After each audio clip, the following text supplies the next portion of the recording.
नमस्कार, मैं हूं कायनात अंसारी और आप देख रहे हैं बड़ा मुद्दा संपूर्ण क्रांति का मिशन 2024। कृषि कानून पास हुए एक साल पूरा हो गया है, लेकिन किसानों का हाल और सरकार की चाल वही है। किसान दिल्ली की सीमाओं पर डटे हैं तो सरकार पिछले लंबे समय से मौन अवस्था में है। आंदोलन गतिशील रहे और देश की जनता के साथ केंद्र सरकार भी आंदोलन से बाखबर रहे। इसके लिए किसान हर मौके पर नई नीति रणनीति के साथ विरोध का मोर्चा खोलते हैं। कृषि कानूनों को बने एक साल पूरा हो गया है और इस मौके पर संयुक्त किसान मोर्चा ने देश भर में संपूर्ण क्रांति दिवस का आह्वान किया।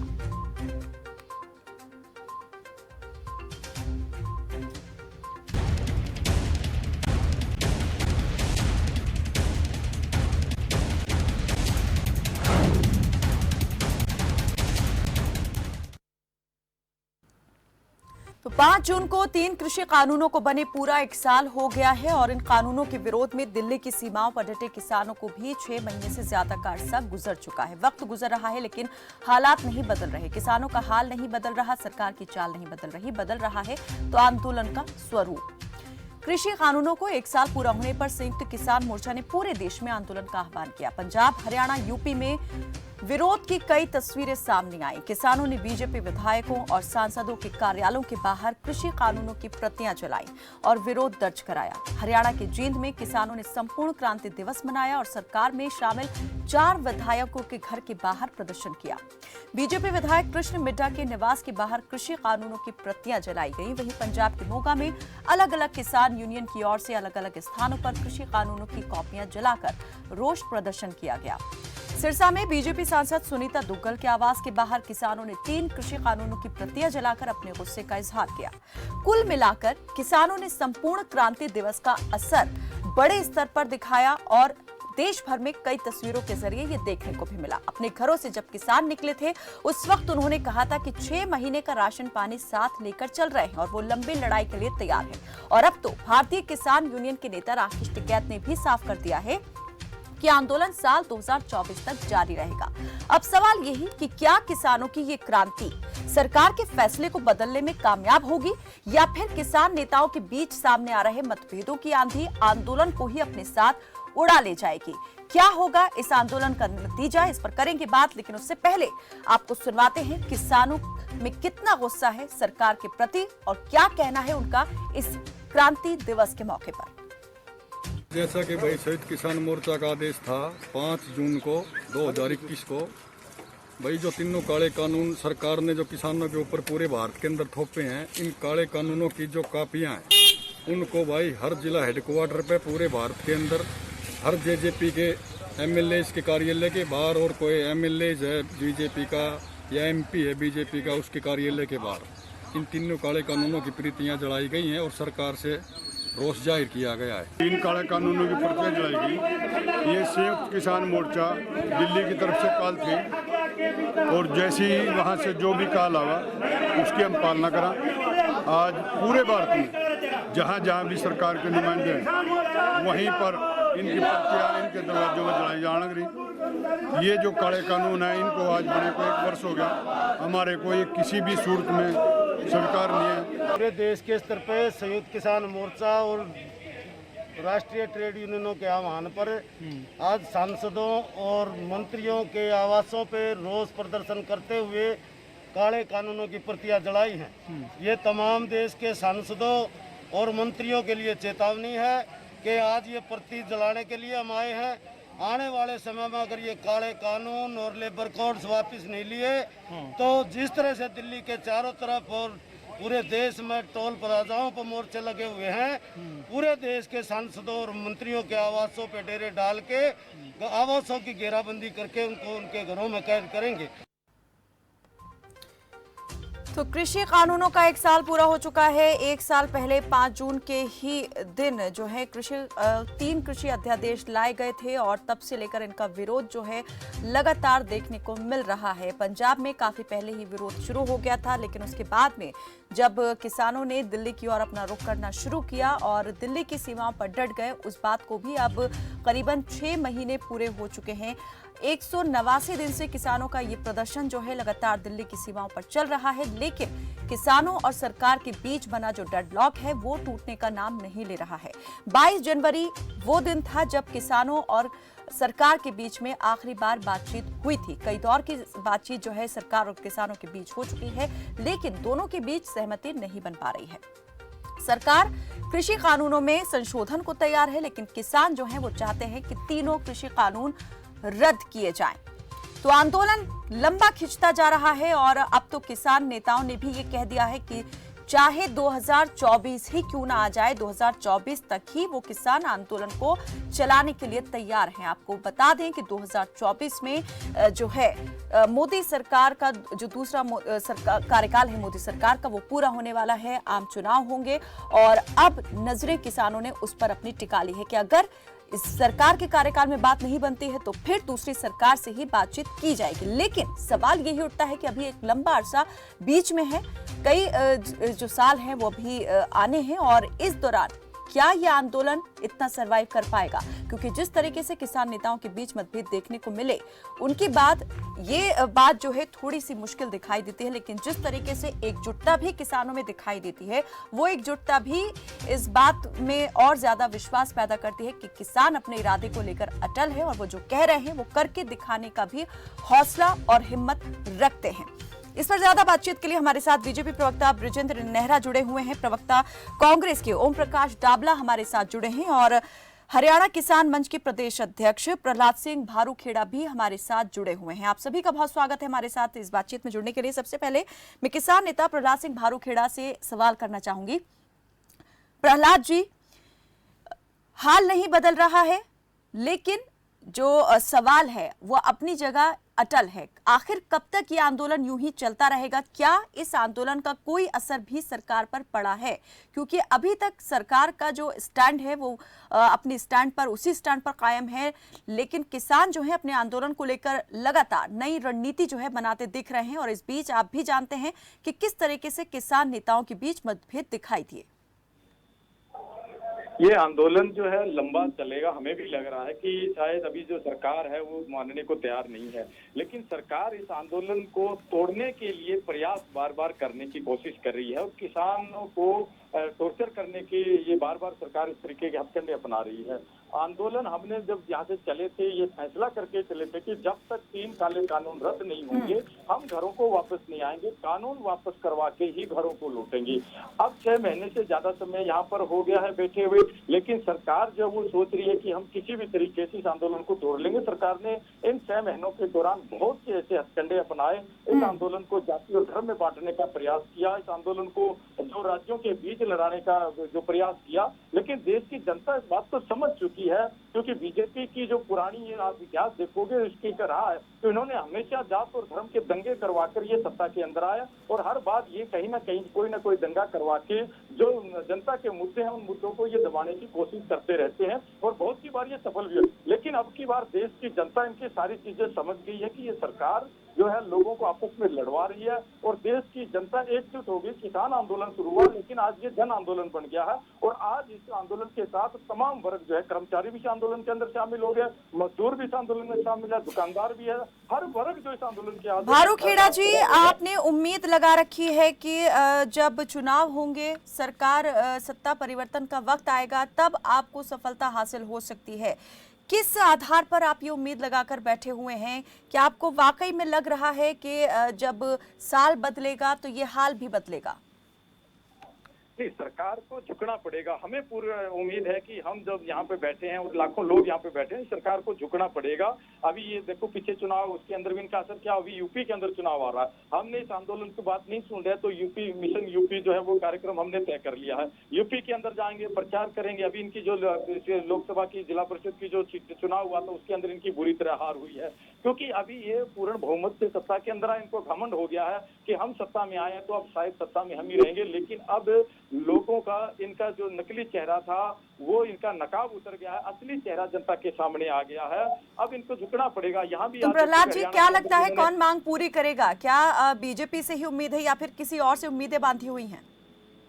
उम्मीद हमें किसी से नहीं, क्योंकि जो सत्ता के अंदर आए हैं सारे लोगों ने इस तरीके के जो कानून बने हैं, जो चीजें हुई है के अंदर, वो जनता के दबाव की वजह से या आंदोलन की दबाव की वजह से जनता को कुछ मिला।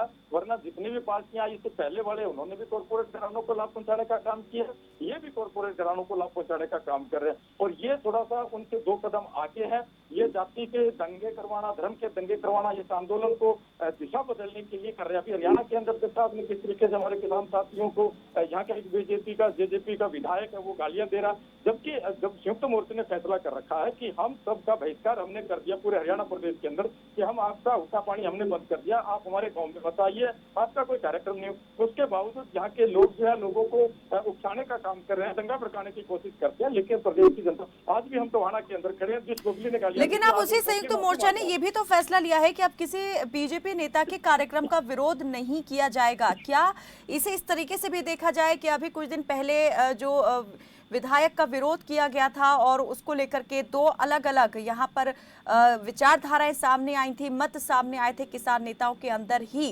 क्या ये फैसला उस बात का नतीजा देखा जाए? देखिए, हमने जो ये फैसला है संयुक्त मोर्चे का शुरू दिन से ही फैसला है कि हमने शांतिपूर्ण तरीके से करना है। जो भी ये जेजेपी के, बीजेपी के या काले कानूनों का समर्थन करने वाले विधायक एमपी है, इनके कोई भी सरकारी कार्यक्रम और कहीं पर भी इनको अपने गांव में सब जगह के इनका हुक्का पानी बंद किया, उसके बावजूद ये लोग जा रहे हैं। अभी संयुक्त मोर्चे ने कहा सिर्फ एक इनको इतनी छूट दी है कि अगर ये किसी की मौत हो जाए, वहां पे अगर ये जाते हैं श्रद्धांजलि देने, वहां इनको हम नहीं रोकेंगे क्योंकि वो सामाजिक काम है, या किसी की शादी में जा रहे तो हम उनको नहीं रोके। लेकिन इनका सरकारी काम और कहीं पर भी इस तरीके से सरकार के द्वारा आयोजन किया गया या एक किसी गांव के अंदर अपना कोई प्रोग्राम रखते हैं, उन सभी प्रोग्रामों का विरोध किया जाएगा। जबकि इनके जो गोगली है, इसके जिस जेजेपी का विधायक है, ये 8 महीने से सिरसा के अंदर इनके जो डिप्टी सीएम उसके घर के आगे धरना लगा हुआ, उनके बैरिकेड लगे हुए, उनकी हिम्मत नहीं हुई किसानों को गाली देने की। लेकिन ये विधायक यह जानबूझ के पूरी प्लानिंग करके इन्होंने गालियां दी कि ताकि लोगों को उत्तेजित करके इनको उकसा के किसी तरीके से इस माहौल को जो पहले टाटा रक्षण के दौरान किया गया था, ये बीजेपी फिर हरियाणा के अंदर इस तरीके से दंगे करवाने का एक प्रयास कर रही है। लेकिन इनकी साजिशें अब की बार वो सफल नहीं हो पाई है। पंजाब के अंदर भी देखा इन्होंने 2015 के अंदर धर्म के नाम पे किसानी आंदोलन को कुचला था, लेकिन अब की बार इन्होंने 3 बार इस तरीके से धर्म के नाम पे करने की कोशिश की, लेकिन ये सफल नहीं हो पाए। अब हरियाणा में भी ये सफल नहीं हो पाएंगे। ये आंदोलन जितना लंबा खिंचता जाएगा उतनी जिम्मेदारी जो है और बड़ी होती जाएगी। ब्रिजेंद्र नेहरा बीजेपी प्रवक्ता हमारे साथ जुड़े हुए हैं। नेहरा जी, आपने जो किसान नेता हमारे साथ जुड़े हुए हैं उनकी पूरी बात सुनी, क्या कहेंगे यहाँ पर? क्या सरकार अभी भी अपने स्टैंड पर कायम रहेगी या फिर इस संपूर्ण क्रांति दिवस के बाद में सरकार कुछ सोचेगी, विचार विमर्श करेगी? देखिए कायनात जी, आपको आवाज आ रही है मेरी? जी देखिए कायनात जी, एक तो मैं बताना चाहूंगा कि जिस तरह से आपने बताया कि 1 साल के करीब हो चुका है किसान संगठन को विरोध करते करते, और जब चले थे शुरुआत में कायनात जी तो कृषि कानूनों का विरोध करने के लिए चले थे, लेकिन धीरे धीरे नेताओं के विरोध पे ये लोग आ चुके हैं, हिंसक विरोध प्रदर्शन पे ये लोग आ चुके हैं। और जिस तरह से कभी राकेश मलिक ने, यशपाल मलिक ने जब लोगों को भड़काना शुरू किया था हरियाणा प्रदेश के अंदर और दंगे कराए थे हरियाणा प्रदेश के अंदर, और आज वो गायब है हरियाणा प्रदेश से, उसी भूमिका में गुरनाम सिंह चटोनी और राकेश टिकैत अब आ चुके हैं, जो लोगों को भड़काने का काम करते हैं। उसके बाद जब मुकदमा लग जाता है तो कहते हैं गुरनाम सिंह चटोनी जैसे लोग कि हमारा उनसे कोई लेना देना नहीं है। मैं बताना चाहूंगा मैडम आपको कि आज टोहाना के अंदर अनाज मंडी में जो प्रोग्राम था वो भी पूरी तरह से फ्लॉप रहा। और मैं किसान नेता से पूछना चाहूंगा, पूरे देश के अंदर 625 से अधिक जिले हैं, आप मुझे 25 जिलों के नाम जरूर बताना जहां पे आपका विरोध प्रदर्शन हुआ हो। सिर्फ हरियाणा और पंजाब में कुछ जगह विरोध प्रदर्शन होता है, मुट्ठी भर लोग विरोध में बैठे हुए हैं, और ज्यादातर जो किसान है वो तीनों कृषि कानूनों से पूरी तरह संतुष्ट है मैडम। और अभी तो देखिए कानून लागू भी नहीं है, फिर भी आप देखिए सरसों की अगर मैं बात करूं मैडम कायनात जी, सरसों 4650 रुपए प्रति क्विंटल के हिसाब से हरियाणा सरकार, और उसी सरसों की हम भी बात कर लेते हैं, लेकिन तेल के रूप में कर लेते हैं कि सरसों के तेल का भाव आज किस तरफ पहुंच चुका है। मैडम अभी तो कृषि कानून लागू भी नहीं हुए हैं ब्रिजेंद्र जी। आप अगर मैडम टाइम नहीं देंगे बोलने का तो कैसे काम चलेगा? आपने उनको तो टोका नहीं। नहीं, आप बोलते रहिए, अपनी बात रखिए, लेकिन बीच में आपने सरसों की बात की तो सरसों को लेकर लोगों का भी ये सवाल था। मैडम सरसों का मैं आपको ये बता रहा हूँ कि जो 4650 रुपए का रेट था सरकारी रेट मंडी के अंदर, मंडी से बाहर किसानों ने अपनी सरसों को आज 6000 में 6500, 7000, 7200 और 7500 रुपए के हिसाब से बेचा है। और उन्होंने ये महसूस किया है कि मंडी से अधिक रेट हमें बाहर मिल सकते हैं, तो किसान खुश है, किसान प्रसन्न है। चाहे वो बाजरे की खरीद की बात हो, सरसों की खरीद की बात हो।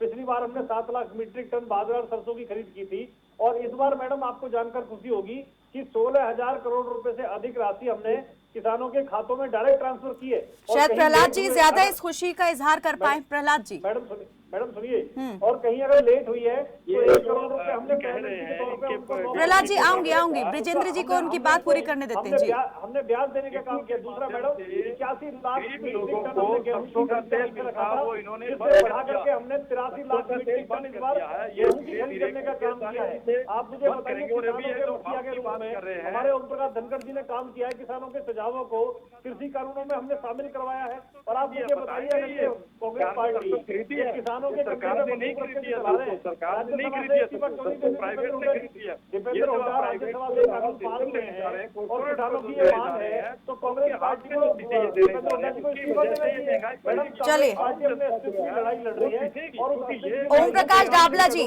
और राकेश ओम प्रकाश डाबला जी, प्रहलाद जी आऊंगी। ओम प्रकाश डाबला जी, कांग्रेस अपने हितों की लड़ाई लड़ रही है और कंधा जो है किसानों का ढूंढ लिया है, ये कहना है ब्रिजेंद्र नेहरा जी का। देखिए, किसानों ने 6 महीने हो गए प्रदर्शन करते हुए, शांतिपूर्वक कर रहे हैं, लेकिन ये लोग किसानों को प्रोटेस्ट करके ऐसा करना चाहते हैं, उनको गुमराह करके ऐसा चाहते हैं कि किसान उलझते रहें, लड़ाई दंगा करें। तो ये भड़काना चाहते हैं किसानों को, और इनके पास कोई काम नहीं है। और सिर्फ किसान बेचारे जिस तरीके से उन्होंने पहले ऐलान कर रखा था कि हम सभी जो बीजेपी और जेजेपी के विधायक हैं उनकी कोठियों का घेराव भी करेंगे, ज्ञापन भी देंगे, पर्चियां भी जलाएंगे, लेकिन इनके विधायकों को क्या आवश्यकता थी? उन्होंने अपने लोगों को भेज करके किसानों के बीच में, और खुद विधायक जी गाली गलौज करते हैं, ये आरोप है किसानों का। तो बताइए, ये किसानों से कोई समझौता की बात करना चाहते हैं? ये तो सिर्फ भड़काने का ही काम है इनके पास। नहीं तो आज किसान बेचारे कोरोना की महामारी फैल रही है, वो अपने घर जाने के लिए भी तैयार हैं, लेकिन जब तक इनका समाधान नहीं होगा, निर्माण कर रखा है कि जब तक 2024 आ जाए तो इन्होंने 2 साल बैठना पड़े, हम इंतजार करते रहेंगे। और जब सिर्फ तक किसान ही इंतजार कर रहे हैं या कांग्रेस भी इंतजार कर रही है? नहीं, कांग्रेस किस बात का करे? कांग्रेस तो सिर्फ इनकी सपोर्ट कर रही है कि किसानों की जो जायज मांगे हैं उनको माने, और जो इनके साथ विरोध कर रहे हैं उनको विरोध नहीं करना चाहिए। शांतिपूर्ण तरीके से जब अपनी बात रख रहे हैं, पर्चियां जलाए हैं, तो उनका काम है प्रोटेस्ट करना, किसानों का काम है अपनी मांगों को मनवाने के लिए। तो विरोध किस बात का? जब बीजेपी के विधायक ही विरोध करेंगे, जेजेपी के विधायक विरोध करेंगे, बीच में जी, भड़काने नेहरा का जी। काम करेंगे। मैडम, मैं ये कह रहा हूँ इनसे कि तो ये नरवाना कहाँ तक? की जो इनकी और वो जो तेल की बात कर रहे थे नेहरा जी, नरवाना के अंदर, आप अरे देखिए आज एक मिनट, प्रहलाद जी प्रहलाद जी, जो आपकी गरीबों को नरवाना 20 के रुपया अंदर, तेल अरे मिलने भैया वाला था, सुनिए, आपकी अभी नरवाना देखो के ना अंदर, थोड़ी अरे शुरू हो गई है, सुनिए, आज इनको तेल नहीं मिल रहा। मैडम, इनसे सवाल ओम प्रकाश जी, ओम प्रकाश जी, आपकी- ओम प्रकाश जी जी। ओम प्रकाश जी, मैं ये पूछना चाह रहा हूँ आपसे कि नरवाना के अंदर जो विद्या देवी ने कहा था, कांग्रेस की 2 बार विधानसभा का चुनाव लड़ चुकी है कि किसानों को पैसा और दारू बांटो, अब किसानों से आंदोलन नहीं चलेगा, कांग्रेस को चलाना पड़ेगा, क्या उसके लिए माफी मांगी आपने? अरे ब्रिजेंद्र जी, आप किस बयान की बात कर रहे हैं? उसके बाद तो कितने बयान सामने आ चुके हैं। बीजेपी नेता भी किस तरीके के बयान देते हैं। अभी बीजेपी के एक मंत्री जी बयान दे देते हैं, यहाँ पर नेता बयान दे देते हैं कि अगर महंगाई आपातकाल है तो लोग खाना पीना छोड़ दें। किस तरह के बयानों की आप बात कर रहे हैं? ये किसने बोला मैडम? ये किसने बोला है? इनकी जगह जवान पे कोई लगाव नहीं है, ये कुछ भी बोले। किसने बोला है? ब्रिजेंद्र जी, आपको शायद जानकारी नहीं है, बीजेपी के किस पूर्व मंत्री ने ये बयान दिया है? कौन है पूर्व मंत्री? नाम बताइए ना, या गुमराह में वो कोई? किसने दिया? ये आपका काम है ब्रिजेंद्र जी, ये देखिए कि आपके नेता किस तरीके के बयान दे रहे हैं। अरे मैडम, आप कांग्रेस की भाषा में आप अरे आपको जो भी बात करता है, निष्पक्ष रूप से बात करता है, आप उसे कांग्रेसी करार देते हैं। ब्रिजेंद्र जी, अपनी इस आदत को बदल लीजिए ना, चाइना जी नाम बदल बताइए ना। लीजिए। आप ब्रिजेंद्र जी, किसी ये को आदत अगर ठीक नहीं नहीं है। बताना ब्रिजेंद्र जी, बताना पड़ेगा ना। ब्रिजेंद्र जी आपको बताना बिल्कुल। पड़ेगा, नाम बताइए कौन है पूर्व मंत्री, किसने बोला है? ऐसे थोड़ी चलेगा। मैं सवाल कांग्रेस से पूछ रहा हूँ, अरे कांग्रेस को जवाब देने दीजिए ना। नहीं, आप पुरानी बातों को ला करके जो मुद्दे की बात हो रही है उससे भटका देते हैं। बयानों की बात करें तो बयानवीर बहुत सारे हैं, एक के बाद एक बयानवीर सामने आते गए हैं। चलिए, किस मंत्री ने यहाँ आप सरसों की, चलिए मैंने भी एक सवाल आपसे किया था, ब्रिजेंद्र जी, सरसों की बात आपने की थी, सरसों के तेल को लेकर मैंने सवाल किया था कि दाम इतना ज्यादा क्यों बढ़ गया है। मैडम, आपने मंत्री का नाम नहीं बताया। नहीं, आप मुझे, अब मैं सवाल आपसे करूंगी, जवाब देना आपका काम है, मेरा काम यहाँ पर सवाल करना है आपसे। आप नाम ये आपको पता होना चाहिए कि आपके कौन से मंत्री ने ये बयान दिया है। तो आप गलत बोलेंगे तो नाम बताइए। नहीं, गलत बयानी यहाँ पर हम नहीं कर रहे हैं। नहीं, गलत बयानी कर रही हैं आप नाम बताइए तो मंत्री का या गलती मानी अपनी, ऐसे थोड़ी होता मैडम। आपने नहीं, पहले आप चलिए सरसों के तेल को लेकर जवाब दे दीजिए, आखिर क्यों इतना ज्यादा महंगा हो गया है? देखिए मैडम, मैं आपको बताना चाहूंगा, आज भी हैफेड के अंदर 120 रुपए प्रति किलो के हिसाब से सरसों का तेल मिलता है। आप भी जाके खरीद सकती हैं और कोई और भी भाई जाके खरीद सकता है। और हमारी सरकार ने इस बार 250 रुपए किसान को एक देने का काम किया है। जो बीपीएल हमारे गरीब मजदूर भाई हैं उनको 250 रुपए एक देने का काम किया। दूसरा 20-20 रुपए के हिसाब से जो पहले वो देते थे 1 किलो के हिसाब से 40 रुपए की वो बचत होगी बीपीएल परिवार को, यानी एक तरह से 290 रुपए एक बीपीएल परिवार को इस बार मिलने वाले हैं। इससे बहुत बड़ी राहत उसको मिलने वाली है। और जहां तक सरसों की आपने बात की, 4650 रुपए के हिसाब से सरकारी रेट था मंडी के अंदर। और हमारे जो किसान भाई हैं उन्होंने मंडी से बाहर आज 7,7200-7500 के हिसाब से अपनी सरसों को बेचने का काम किया है। क्या इतना रेट कभी मिला? मैं कांग्रेस के साथी प्रवक्ता से पूछना चाहूंगा कायनात मैडम कि क्या इन्होंने 10 साल के अंदर एक बार भी सरसों या बाजरे की खरीद की? अगर की तो कौन से साल में की, कितने की और किस रेट पे की, ये जरा बताएं। चलिए, मैं उनसे ये सवाल का जवाब ले लूंगी, लेकिन अभी आप मुझसे जो सवाल कर रहे थे मैंने उसका भी जवाब ढूंढ लिया है। अगर आपको जानकारी नहीं है तो हम ही आपको यहाँ जानकारी दे देते हैं। छत्तीसगढ़ से बीजेपी के पूर्व मंत्री थे जिन्होंने ये कहा था कि महंगाई है तो खाना पीना छोड़ दो, पेट्रोल भी मत भरवाओ। ब्रिजमोहन नाम है इनका। कहाँ से? छत्तीसगढ़ से।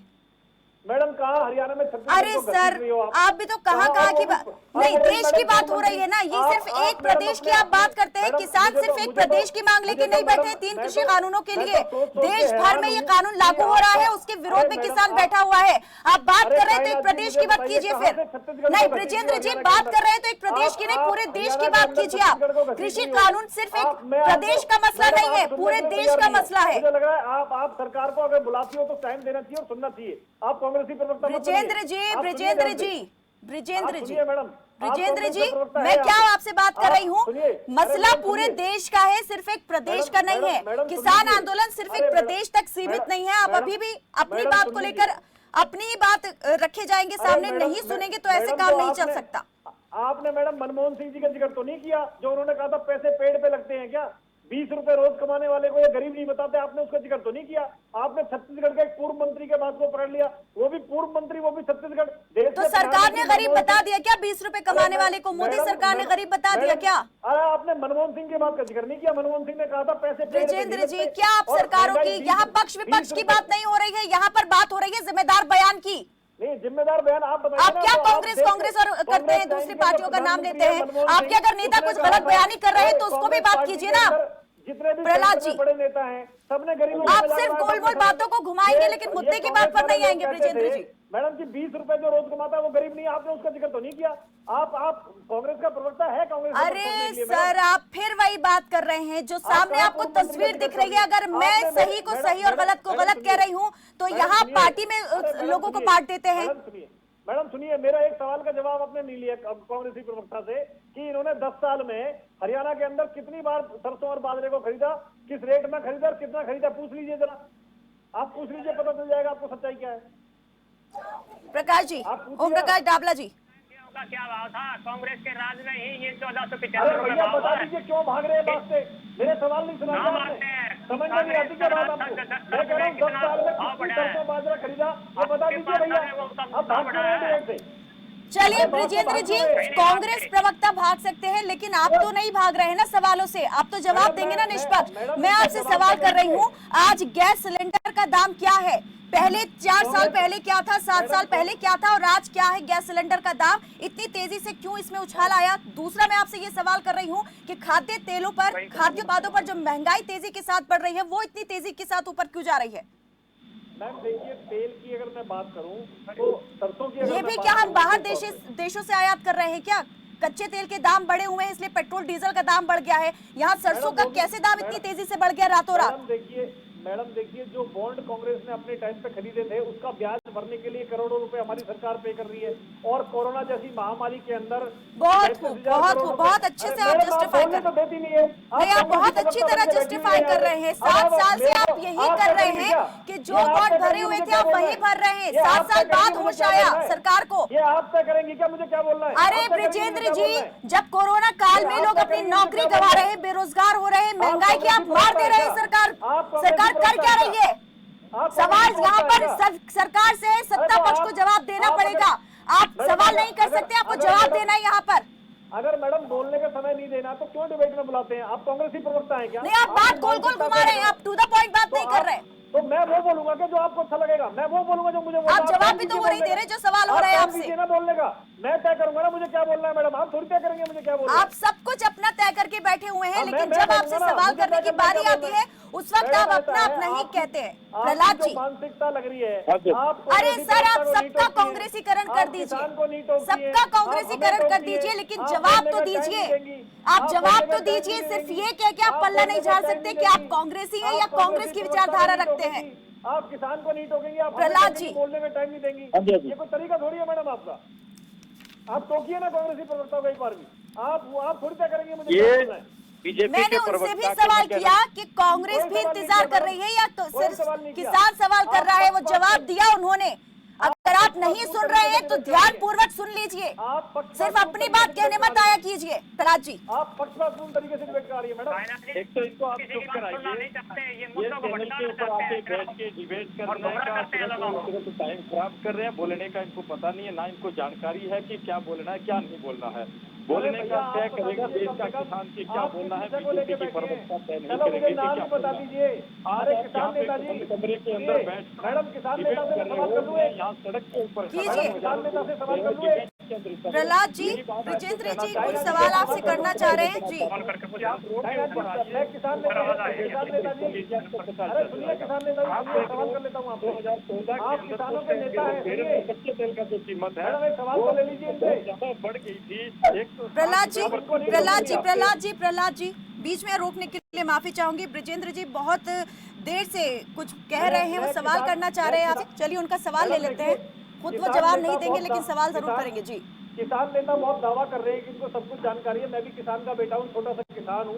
मैं इनसे पूछना चाहता हूँ, इस समय धान की खेती होगी हरियाणा में, ये धान के 5 बीज के नाम बता दें।